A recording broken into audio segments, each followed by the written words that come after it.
keling hozir aka. Assalomu alaykum. Yaxshimisan Ali? Ilashdi boyvachcha. Uyat tiriqlayapti. Aytgan pulingni beradi.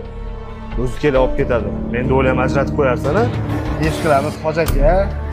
Bizga ishonsangiz bo'ladi. Bo'pti. Bu mashinani kim tuzatdi? Men. Mashinam tayyor bo'ldimi? Ha, tayyor bo'ldi aka. Bir ikkita qimmat aptatlar o'lgan ekan, almashtirib qo'ydi.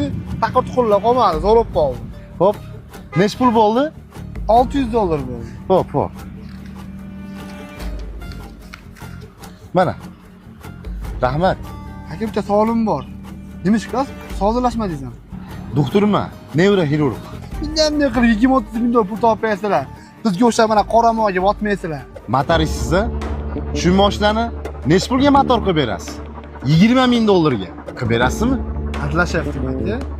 Bo'ldi qilib beraman. Pul naqmi? Puli naq. Faqat bir shartim bor. Motori ishlab turganda remont qilib berasiz. Kelishdingmi? Aka ajoyibmisiz? Hech qaysi usta ishlab turgan motorni remont qila olmaydi.